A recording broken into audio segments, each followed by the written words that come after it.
Buen día con todo mi grupo. Hoy vamos a iniciar con nuestra ponencia y vamos a iniciar explicando los capítulos 9 y 15. Primero iniciamos con las vigas y losas armadas en una dirección. Primero, las vigas y losas armadas en una dirección. Hay un método de análisis en el cual las losas y vigas continuas en su calidad de estructuras hiperestáticas requieren de criterios adicionales al de equilibrio para la determinación de sus fuerzas internas. El análisis de este tipo de estructuras se efectúa a través de algunos de los siguientes procedimientos. Tenemos tres tipos de procedimientos que se pueden usar. Uno es el método elástico, el método plástico y el método aproximado propuesto del código ACI 3.18.14. Primero, vamos a explicar. El método elástico, si bien es el recomendado por el código de la ACI 3.18-14, esto es también utilizado en combinación con el método de diseño de la rotura.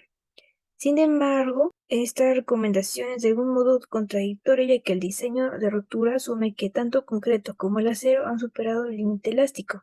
Asimismo, se puede decir que el análisis plástico es el más recomendable para ser usado conjuntamente con el diseño de rotura.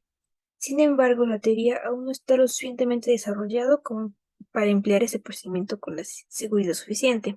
Además de los métodos elásticos y plásticos, también se tiene el método aproximado de del ACI, el cual es un procedimiento significado que de utilización limitada que desarrolla en la sección donde vamos a leer esto más adelante, sin importar el método de análisis empleado para estimar los esfuerzos de estructura.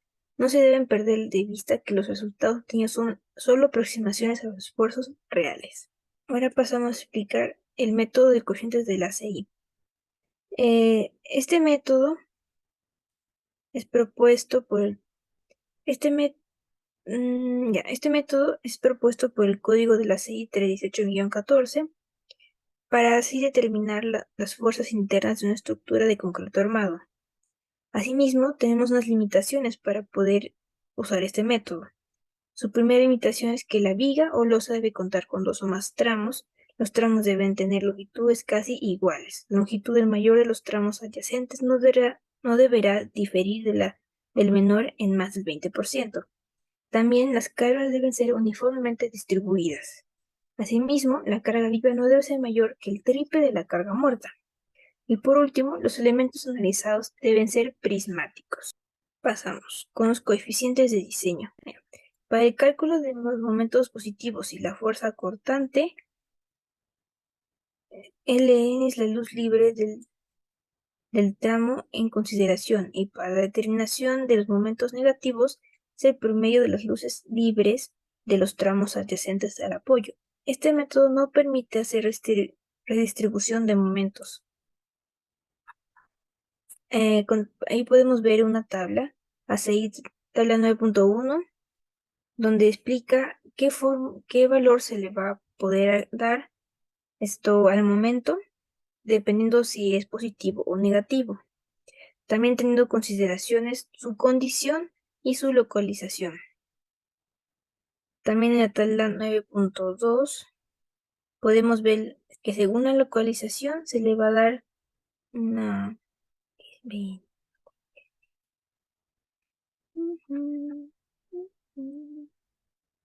Eso lo... A continuación podemos ver las figuras 9.2a, donde el método de los coeficientes ACI y momentos positivos. En las imágenes podemos dar cuenta de que tiene diferentes tipos de extremos. Por ejemplo, el extremo no solidario con el apoyo, el extremo solidario con el apoyo y el extremo y los tramos inferiores. Cada uno de ellos va a influir en el valor que se le va a dar a dicho momento.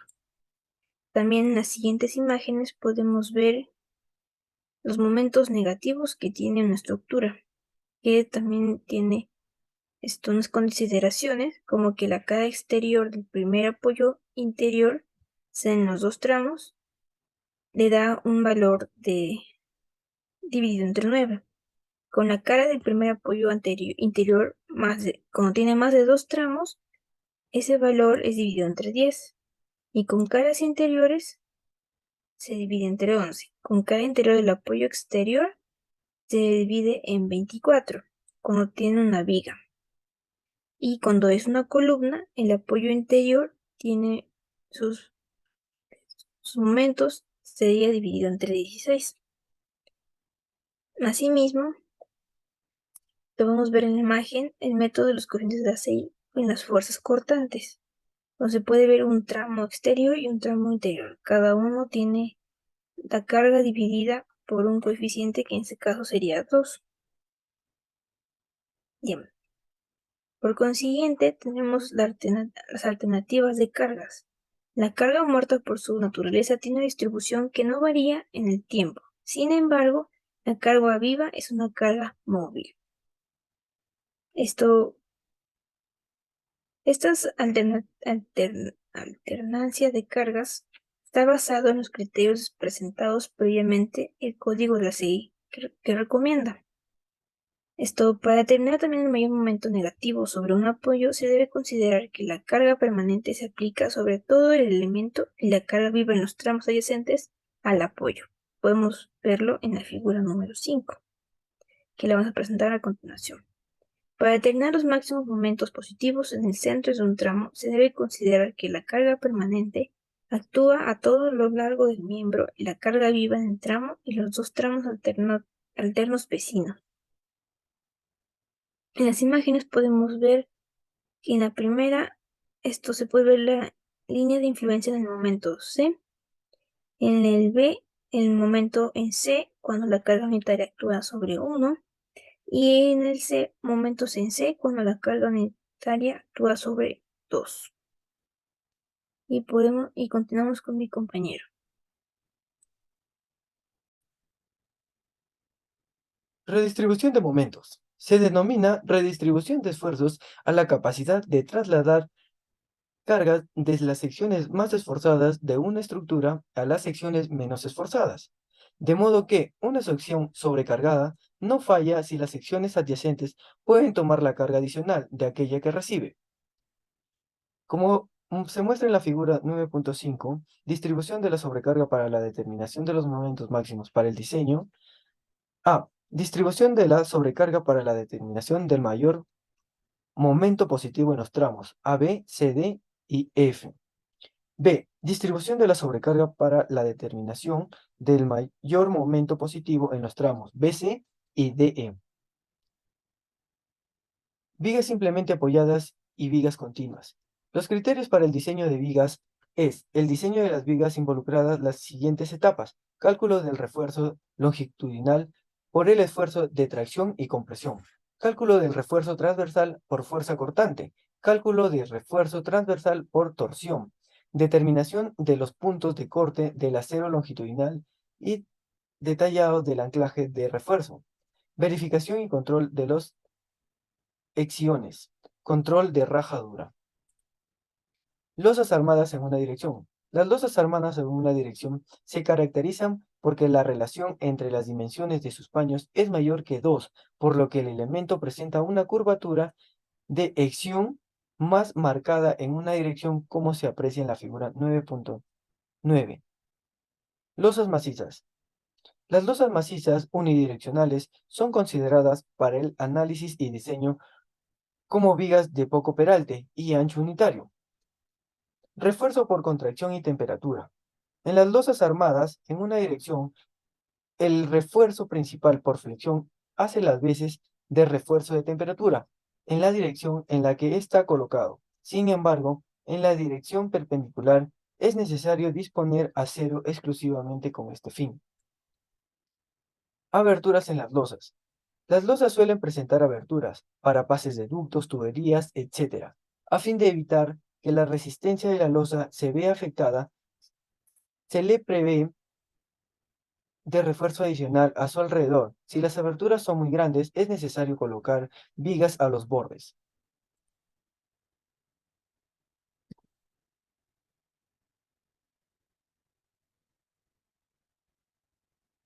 Listo. Continúa con la exposición, losas nervadas o losas ligeradas. un resumen de lo que dice acá en la diapositiva, las losas macizas son diseñadas como vigas de ancho unitario. Este tipo de estructuras no son convenientes para salvar luces grandes, pues resultan pesadas y no son económicas. Las losas nervadas permiten salvar la situación anterior, ¿no? Están constituidas por una serie de pequeñas vigas llamadas nervaduras o viguetas, unidas a través de una losa de igual espesor a la que está en la viga, como podemos ver en el ejemplo en la parte derecha de la diapositiva. Continuando con esto, continuando con la exposición, las recomendaciones del código ACI referente a las losas nervadas. Una de las condiciones es que las nervaduras o viguetas deberán tener un ancho por lo menos de 10 centímetros, con un peralte no mayor a 3 veces media de dicho ancho, ¿no? La distancia libre entre las nervaduras no será mayor de 75 centímetros. Esta limitación permite un incremento del 10% en la capacidad de corte de concreto, así como la disminución del recubrimiento del refuerzo. Si la losa tiene tuberías, su espesor debe ser por lo menos de 2,5 centímetros, mayor que el diámetro exterior de los tubos. Si se utilizan ladrillos o bloques, cuya resistencia a la compresión debe ser menor que la del concreto. Esto emplea, esto va a ser empleado para elementos de relleno. Escaleras. Las escaleras son, o rampas, también rampas, son elementos de estructura que conectan un nivel con otro. La inclinación recomendable para este tipo varía entre las 20 pulgadas a 50 pulgadas. Como podemos observar en la imagen, hay diferentes secciones de escalera, diferentes tipos de escalera en la parte derecha. Y como podemos observar, las luces son mayores, que se colocan vigas entre nivel y nivel, llamadas vigas guarderas. Y la losa se apoya sobre estas, como muestra en la figura. La losa en la escalera se calcula con un elemento horizontal cuya luz es igual a la proyección horizontal de la luz de la escalera. El peralte efectivo y el espesor de la losa se consideran como muestra en la figura 9.18. Eso es lo que nos explica que las cargas son progresivas a todo lo que es la longitud de la escalera. ¿Qué quiere decir? Que L va a ser menor o igual a I más D, ¿no? En el primer caso, y también que L va a ser menor o igual a I más B, como podemos observar en las figuras 9.18. ¿Y qué es I? I es la distancia entre los ejes de los apoyos, peralte efectivo de la losa y el ancho del apoyo. Requisitos de integridad estructural del ACI 318-14, ítem 4.10. Los aligerados, por lo menos de una barra inferior, debe ser continua para desarrollar un F en una cara de apoyos. Eso lo dice el ítem 9.8.16. Los extremos no continuos se terminarán con un ancho estándar.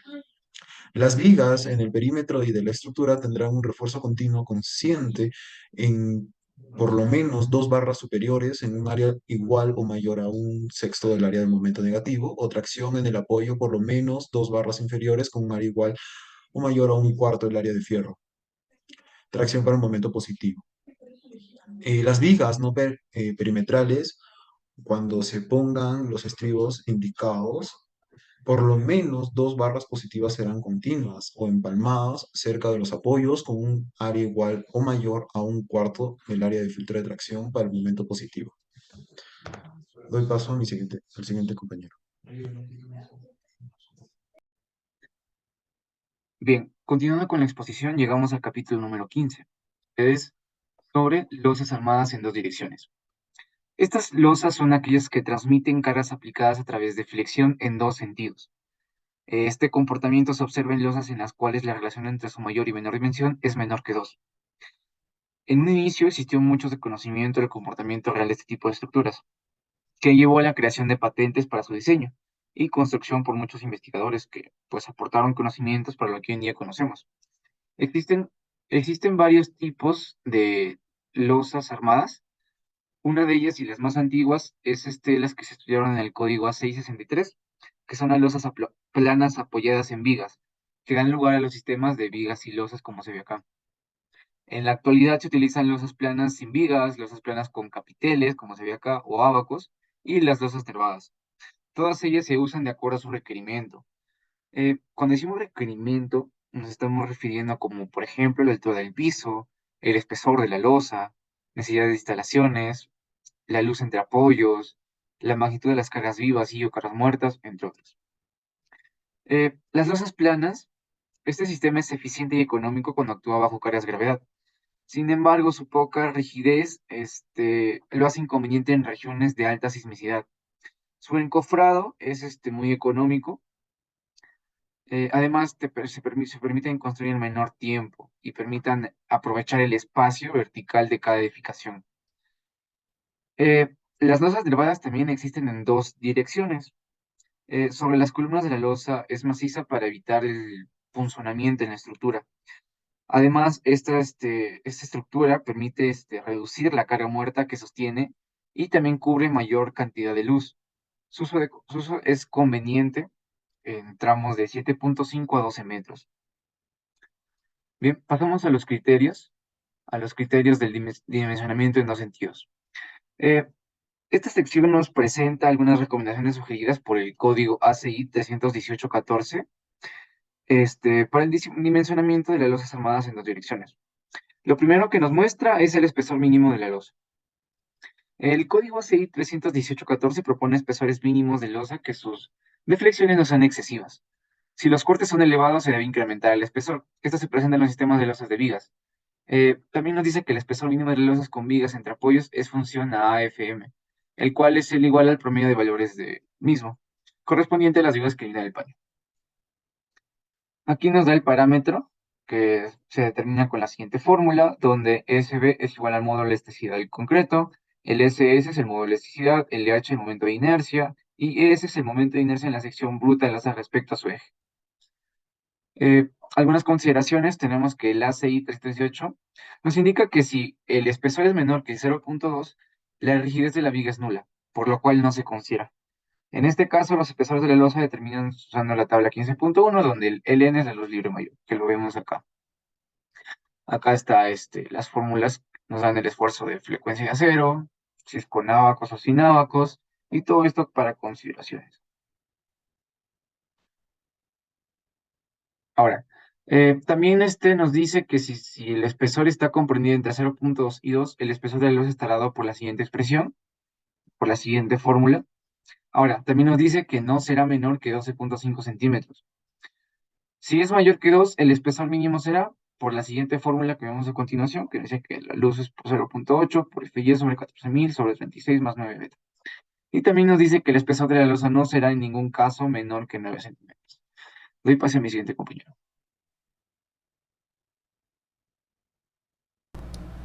Las dimensiones de los abacos deberán satisfacer las condiciones para el cálculo del refuerzo negativo sobre la columna del espesor. Negativo sobre la columna del espesor del abaco por debajo de la losa que no se considera mayor que un cuarto de la distancia entre la cara de la columna o el capitel y el borde del abaco. Si el espesor del abaco es mayor, no se tomará en cuenta. Esto es abaco y panel. Y los capiteles. Los capiteles reducen la luz de los paños de las losas. Sin embargo, para el diseño, esta reducción es limitada al 65% de la luz entre ejes de apoyos. Para el cálculo de momentos de la losa, la dimensión de las columnas no debe ser mayor de la definida por la intersección. No debe ser circular o no debe ser mayor de la circular o una pirámide. Las losas o abaco, si es que existe, y cuyos lados están inclinados 45 grados. Para principios generales de las losas armadas en dos direcciones, las caras laterales tienen fuerzas de corte horizontal y vertical, fuerza axial, momento flector alrededor del eje, paralelo a la cara y un momento torsor. La franja de la columna es una franja con un ancho de cada lado del eje de las columnas, al igual al menor valor entre 0.251 y 0.251, donde 1 y 1 son las longitudes del centro y centro del paño de la franja central en la porción del paño limitada por dos franjas de columnas.